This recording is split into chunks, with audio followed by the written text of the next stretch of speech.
The new channel.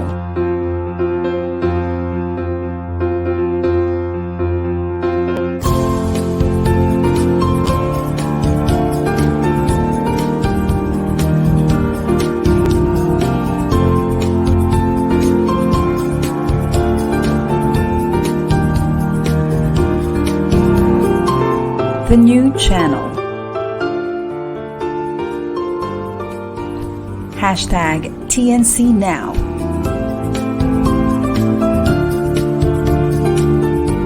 The views, opinions, and insights expressed in the following shows are those of the host, producers, guests, and viewers. They do not necessarily reflect the position of the channel.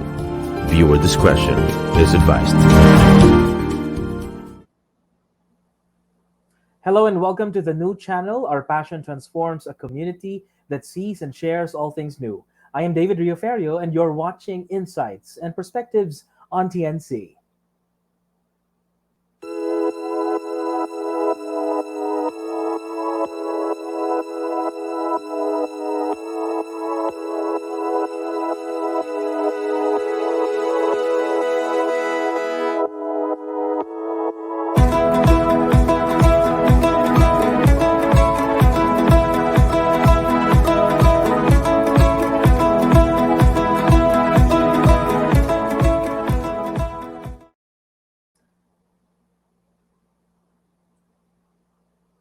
Now let's talk about understanding gender diversity. Our guest for today is Mela Habijan. She's the first ever Miss Trans Global 2020 writer, host, actress, and content creator.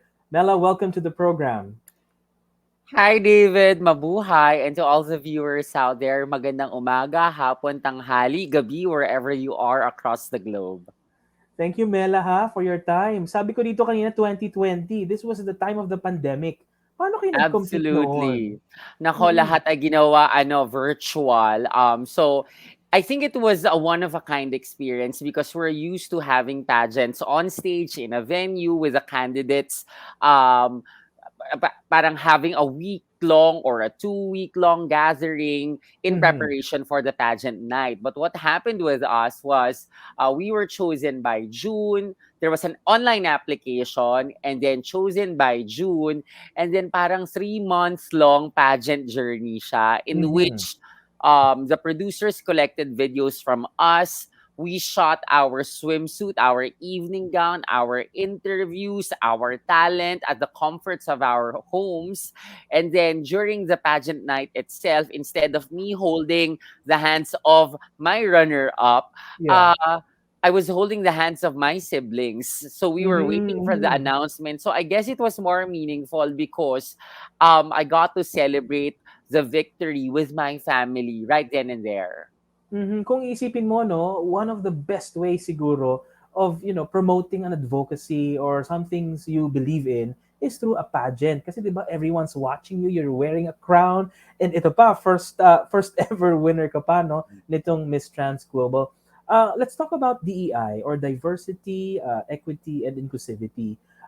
Sinasabi natin, sa workplace, dapat meron tayong gender diversity. Para sa mga katulad ko, no, na medyo kakaunti lang ang kaalaman about diversity, ano ba yon pagdating sa inyong sector? Well, I think diversity is an important ground for us to understand the differences in every single human person. Kasi, 'di ba, hindi natin siya matatawag na black and white lang. Kung hindi, makakita tayo ng iba't ibang shades, iba't ibang mga personalities, iba't ibang backgrounds, iba't ibang beliefs from different kinds of people. Starting with race, of course, you have Asians, you have Africans, you have white people as they call themselves, etc., etc. So, yung race pa lang, very diverse na tayo in the global perspective. More so here in the Philippines, for example, merong mga taga regions 1, 2, 3, 4, 5, 6, and so forth and so on. You have the Ilocanos, the Bisaya, the languages itself make Mhm. us diverse, di ba? Our context for that matter, meron sa atin nakapagtapos ng kolehiyo, merong nakapagtapos ng high school, merong hindi nakapag-aral, merong nagtatrabaho, hindi nagtatrabaho. Ganun din sa gender. Mhm. Diverse din tayo. You have, of course, the heterosexuals, and you have LGBTQIA plus people. And it's very important to discuss that now, especially Mhm. here in the Philippines, in which we were accustomed to believing that there are only heterosexual men and heterosexual women. But Mhm. eventually, you will discover along the way na, okay, there are LGBTQIA plus people that even the pre-colonial Philippines celebrated. At yun yung pinakamagandang aral, I guess, as an advocate, that I Mhm. get to discover where my identity comes from, that it's rooted actually in the spirit of being a human person. Mhm.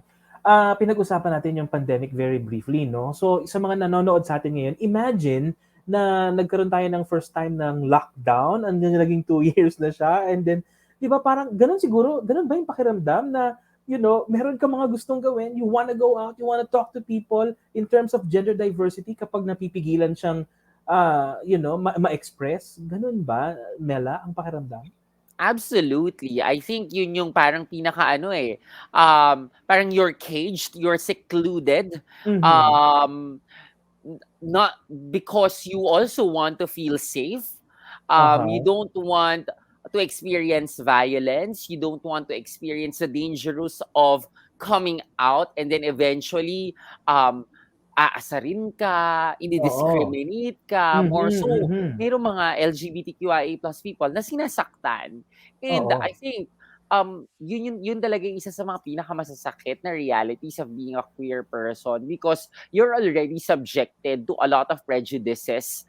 Wala Mhm. ka pang ginagawa, 'di ba? Um, Hindi ka pa nagsasalita, hindi ka pa nagpapakita ng talino at talento, talo ka na sa buhay. And I guess that's what we're changing right now.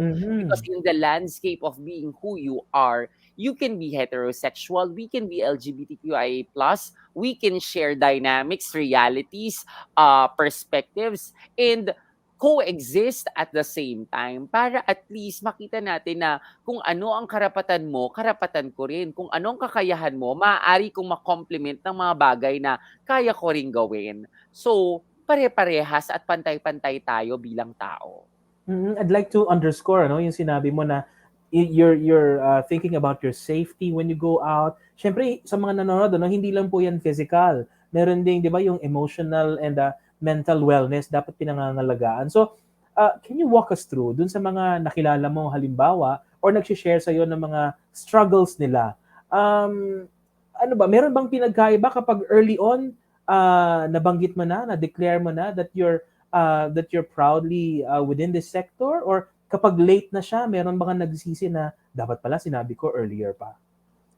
Alam mo, at this very moment in which uh, the pride movement in the Philippines has already been strengthened and continues Mhm. to go strong, mas maraming nagiging proud to come out because they are testaments of the beauty of being proud of who you are, and at the Uh-huh. same time, the discovery na wala palang mali sa amin. Kaya Hmm. mas encouraging siya for those who are in the closet, in which we understand why they are in the closet, because takot silang ma-disown, takot silang ma-judge, takot silang mawala yung mga bagay na nararanasan nila at the moment, takot silang magkaroon ng mahirap na buhay. Because reality ba, it's hard to Mhm. be a queer person. But the Mhm. more people who are coming out right now, we are changing that narrative. We provide venues for queer people to just simply collaborate with one another, and at the same time showcase na, okay, by the time that we're so strong enough, hindi na tayo madadala ng kung anumang pang-aasar ng mga taong hindi nakakaalam, because we come from that standpoint, probably hindi Mhm. pa nila alam, hindi sila educated, hindi sila aware, hindi pa wala pa silang encounters with queer people, but eventually, because they see, they feel, they interact, they were able to to have those realizations, mas nagkakaroon ng pangunawa. But of course, meron pa ring mga resistant with Mhm. regard to accepting queer people. Mhm. Mela, sige nga, i-walk through mo nga kami. Yung medyo alam mo lang na history, no, recent. Ano ba to? Nung una ba, mas sarado ang isip ng mga tao? And then, sabi mo nga, no, meron na tayong mga pride celebrations. Ngayon ba, mas open na sa ibang countries? Mas okay ba sa Pilipinas? Hindi. Um, at the moment, I can say we have improved in terms Mhm. of how we see queer people at the moment. Pero na-achieve na ba natin yung gusto natin? Malayo pa. Kasi at the end of the day, susukatin natin siya sa mga simple pero mahalagang bagay. Very good. Ano yung mga Halimbawa, yon? Mm. may mga magulang ba na kapag nagkaroon sila ng LGBTQIA+ kids, ano ang magiging unang response? Yeah. Pagtanggap o pagtakwil? And more often Mhm. than not, it's pagtakwil, which is the most hurtful pain that a queer kid can experience. Kasi inaasar at nilalait ka na nga ng mundo, hindi ka patanggap ng mga magulang mo. So we're looking for safe spaces for that matter. Mhm. Pangalawa, sa pangapaaralan, kamusta ba ang estado ng mga mag-aaral? Right now, there are kids who are being bullied. There are trans Mhm. kids who are being forced to cut their hair. There are LGBTQIA+ kids who find it hard to just simply be themselves without minding na aasarin ba ako ng kaklase ko? Ibubuli ba ako ng teacher ko? Ano kaya ang sasabihin ng mga magulang ng mga kaklase ko tungkol sa akin? Tapos mag-graduate ka, pagdating mo sa workplace, iba pa ring setup yun. Pwedeng hindi ka matanggap sa trabaho, pwedeng pag natanggap ka, ma-force ka to be back in your closet again. Kaya, Mhm.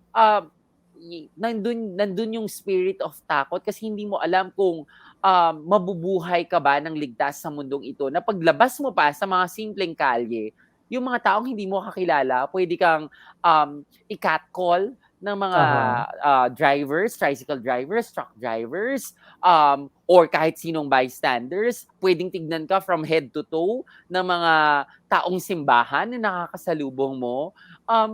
Maraming mga concrete evidences of discrimination na somehow dapat nating pag-usapan, na importanteng pag-usapan natin kasi um, 'di ba ang hirap malagay sa ganong uri ng sitwasyon. So Mhm. just imagine yourself if you're a heterosexual person, um, your stance right now is so privileged kasi hindi mo kailangang ipaliwanag yung sarili mo. Mhm. As queer people, we continue to think of our safety, explain who we are, crave for spaces in the society so that we can be who we want to be. Oo nga naman ano, so parang maganda yung sinabi mo 'no, you don't need to I mean dun sa mga ano, Sexual. sexual people, they don't need to explain who they are.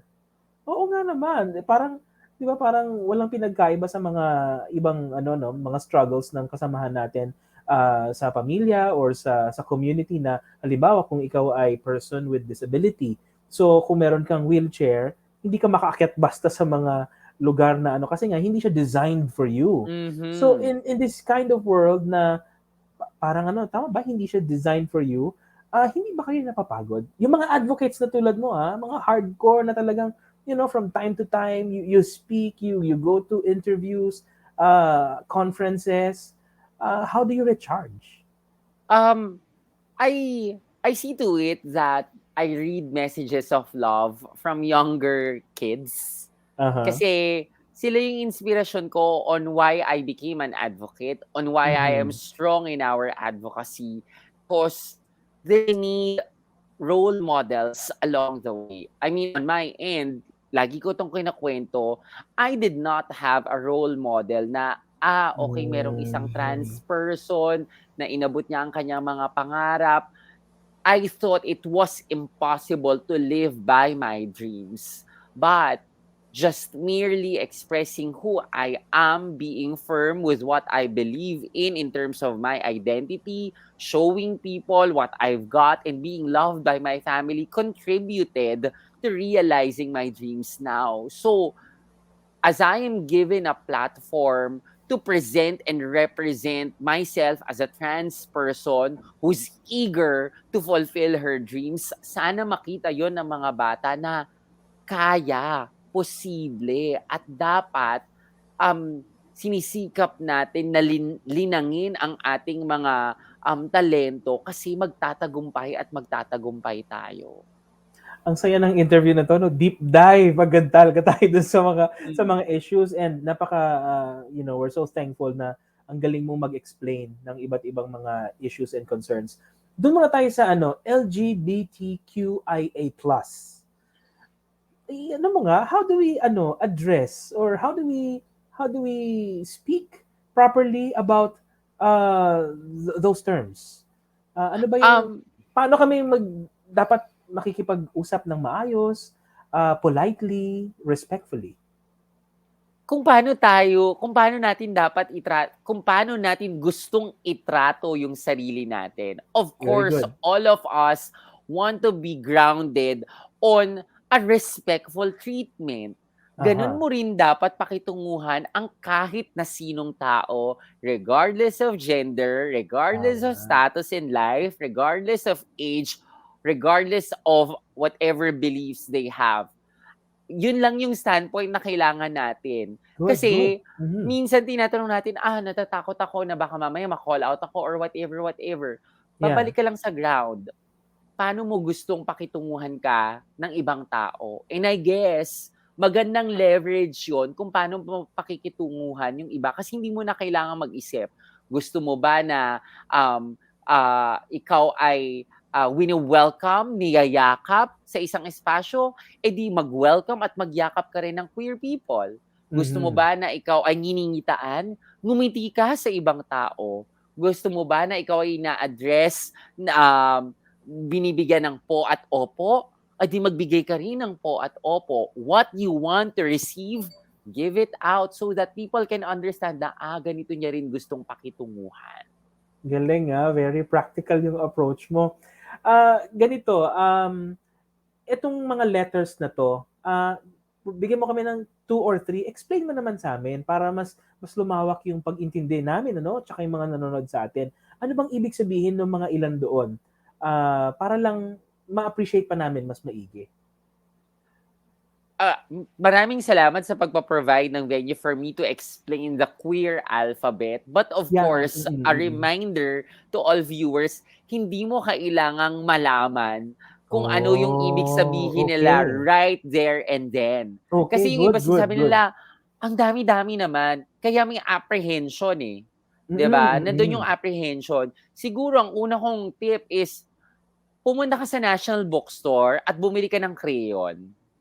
Kasi sa crayon mo makikita na may iba't iba palang shades. Hanggang 120 colors na po ang identified ng isang Crayola box.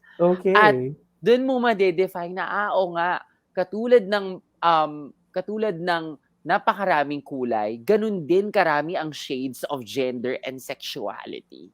Kaya wag na po kayo magtaka kung bakit may plus, because there are people who constantly experience life, and that's when they find out na ito pala ang aking sexual orientation, gender identity, expression, and sex characteristics. Yun yung SOGIESque. Sexual orientation is attraction, kanino ako nagkakagusto. Gender identity is paano ko nakikita ang sarili ko. Gender expression is paano ko gustong makita ng mundo batay sa aking pananamit, pagkilos at interes. At sex characteristics, yun yung mga biological characteristics natin. Diba? So, I want to highlight perhaps gender identity because meron sa atin na ipinanganak na ito ang kanilang reproductive organ, a penis. So, ang assigned sex at birth sa kanila ay male. Pero hindi siya lalaking, ang iniisip niya sa sarili niya ay lalaki siya. Pwedeng parang ako, na paglaki ko, ang tingin ko sa sarili ko, ang pakiramdam ko, ang puso ko, ang kaluluwa ko ay babae. It just so happened that my body is of a male person. But that doesn't mean that's what inside what is inside me is not valid. Mhm, 'di ba? mhm. Mas yun yung binibigyan ko ng importansya, yung tao sa loob, yung kalooban. At Mhm. dun ma-highlight na, I am a woman because my heart, my soul speak Mhm. womanhood. Mhm. That's why I'm trans. 'Di ba? Okay. And it's okay if you see yourself as a guy. 'Di ba? It's okay if you see yourself as a woman. Kung aligned man ito sa iyong sex assigned at birth, good for you. But don't discount the fact that there are trans people along the way. And there are also queer people, yun yung Q, na ayaw nilang Mhm. mag-identify as male or female, or sometimes they identify as a guy, sometimes as a woman, or they Mhm. identify as both. 'Di ba? So, at the end of the day, gender and sexuality comes with the fact that we all have specific experiences, Mhm. unique experiences that drive us to getting to know who we are. And that is gold. That is a treasure that we must hold on to, because those unique experiences will allow us to really discover who we are, what we want, and how we want to live our lives. Mela, as an actress, you're given endorsements. Meron ka syempre yung mga values, ano, na gusto mong itama sa kung ano mang i-endorse mo na product or service. Paano mo ginigauge yun? Meron ka bang criteria? Ay, okay ako dito. Ay, hindi ako okay dito. Nako, important ground yan.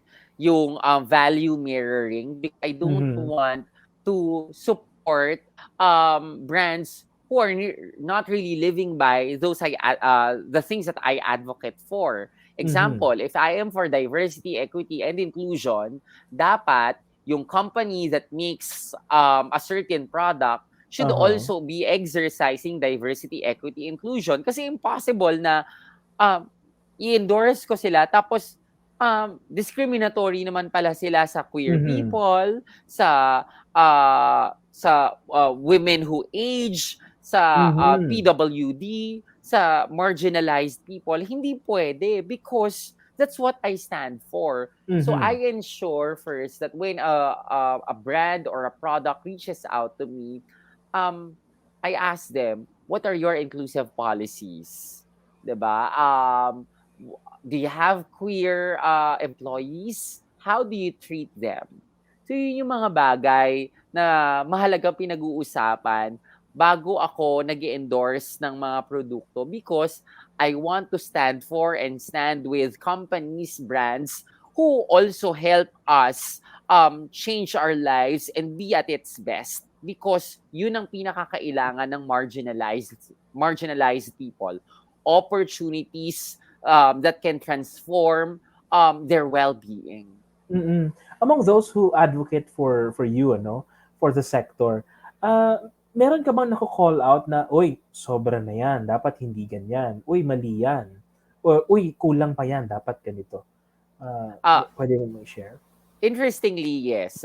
If I have friends within that organization, Uh-huh. I message my friends and tell them, oh, ito yung naging problem with regard to this ad. Ito yung naging problem with regard to the things that you are doing at the moment. Mhm. I peacefully and calmly converse with them and open my thoughts with also their responses. Kasi opening communication lines is also important para magkaunawaan kayo. Titingnan ko rin kung saan Mm. sila nanggagaling. 'Di ba? Kasi baka mamaya kulang pa pala sila sa awareness, or kulang pa sila sa pangunawa pagdating sa queer experience, at doon ako magsasabi na kailangan nyo ba ng session with me, because I'm more than Mhm. willing to do it for you, Yeah. for your employees. So yeah, it starts with that way. Kapag wala akong kilala from that company, I try to navigate it na makahanap ako ng kakilala within, or I use my social media platform to extend my thoughts with regard to that. Mhm. Mela, meron tayong question dito. Ang sabi niya, para daw sa mga companies na gumagamit ng rainbow as a sign, as a symbol for the sector, and also dun sa mga may Pride Month daw, ano daw pakiramdam ninyo? Okay bang gamitin nila yon once a year lang? O annual or regular ba dapat? I welcome them. I welcome them with open arms that they recognize Pride movement as an important celebration throughout the year Uh-huh. because that means na dumarami ng dumarami ang umuunawa pagdating sa movement na ito. Pero lagi ko silang binabalikan after a year, what have you done? Ano na ang ginawa ninyo para sa queer community, whether it be your employees, whether it be Uh-huh. your customers or clients, because it's not enough for you to post your logos with the rainbow flag in it. Dapat meron siyang mga concrete measures that you Mhm. really support the queer pride movement through your policies, through your treatment of the clients that you serve. Kasi doon talaga mame-measure yung allyship ng companies and corporations with regard to the movement. Okay. One more question. Aside from the LGBTQIA+, ano ba ito? Movement, saan ka pa daw passionate about? Marami. Marami akong interests Yeah. eh. Marami akong Go, share. interests. Well, number one, I share the same sentiments, of course, with women because Uh-huh. as a trans woman myself, I identify what it's like to prove your worth in a Mhm. patriarchal world. So, whether it be a young woman or a woman in her 50s, Mhm. I like talking to them. Interestingly, meron akong isang hosting gig para sa isang hospital. I talked to Uh-huh. a doctor. She's an OB-GYN. She's now in her 60s and she told me that she actually ventured out into aesthetics medicine because Uh-huh. her clients, her patients before, hindi na sila nanganganak ngayon. So, Okay. ang bago nilang mga problema ngayon ay security of the self. Okay. So, nag-grounded dun sa fact na as we age, no, parang feeling natin, pumapangit tayo, we lose our prime, we lose our Uh-huh. glory, and then naghahanap ka ng sense of validation. Kaya, venture out ng aesthetics medicine so that um, matulungan niya yung void na Uh-huh. nararanasan ngayon ng mga women in their 60s. And that's very Mhm. crucial, 'di ba? Also, I'm passionate about dreamers because I'm a dreamer myself. Uh-huh. Maraming nangangarap na makapenetrate sa show business, makapagtayo ng kumpanya, maraming nangangarap to be whoever they want to be. And I am a big dreamer myself. So I see to it that as I engage with them, um, meron akong sharing of my experiences and at the same time, the experiences of the people I've met in the past para ma-boost nila yung kanilang spirit na posible, na pwede mong kayanin, that it might be challenging along the way, but all you need to have is grit so that you Mhm. can move forward and see it for yourself na, pwede akong mag-grow as an artist, as a person, as an individual who desires something for myself. Mhm. Um, and uh, yung pangatlo siguro mga personal hobbies na rin, like now interested ako in languages kasi nga I'm moving to Spain next year. So Oh, medyo permanently? January, I'm moving to Spain this January to take my master's degree. Mhm. Um Tignan natin kung permanently, hindi natin alam kung saan tayo dadalhin ng tadhana. I'm just excited in this new chapter because it will allow me to see a different perspective of the world. Ang 'Diba? galing naman. Kaya, yun, languages, Spanish history is somehow of my interest at the moment. Pageantry is still my interest. Mhm. Pop culture is still a part of who I am. And siguro parang ngayon navigate ko na lang yung sarili ko in a way na dapat kung ano yung gusto kong gawin, ginagawa ko na. Mhm. Kasi posibleng mamatay ako mamaya. Posibleng Wow. bukas mawala ako sa mundong to. And Oo. that's crucial, being mindful that the life that I'm living right now can be gone in a snap of a finger. So, ibig sabihin, wala akong sasayanging oras, wala akong sasayanging oportunidad, at wala akong sasayanging relasyon. Mela, pagkausap kita, napaka-powerful mo, no? Napakadami mong nasasabi. Pero hindi lahat ganyan. Anong tips mo sa kanila na, maging mas engaging sila o di kaya mas magkaroon sila ng confidence sa sarili nila when it comes to promoting their rights? I guess it's important. What I do is I talk to myself. Mhm. As in, out loud. I live alone. So there are moments na kinakausap ko talaga yung sarili ko, especially in the morning. So what I do is that I go naked in front of the mirror and look at myself, look hardly at myself, and identify the things that I like, the things that I want, and the things that I dream of with the image of the body that is in front of me.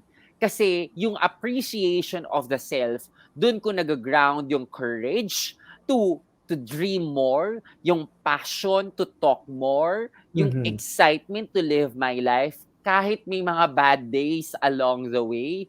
Parang nabuboost yung confidence ko in a way na, okay, ang ganda ng shoulders ko, at yung shoulders na to, kapag nakatayo ako at tumindig ako, magkakaroon ako ng presence in front of the people.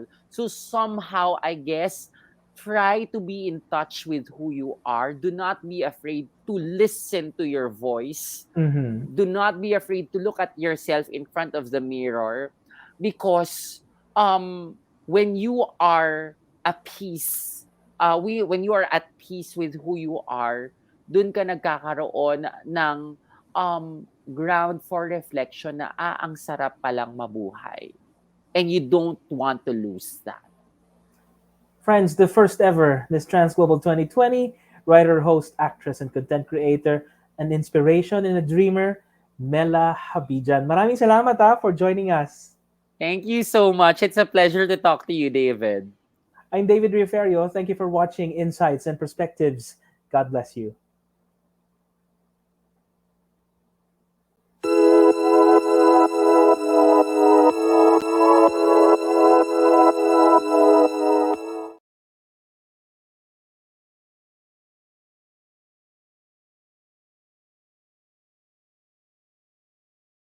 Ang ubo, mabilis lumala, kaya dapat agapan.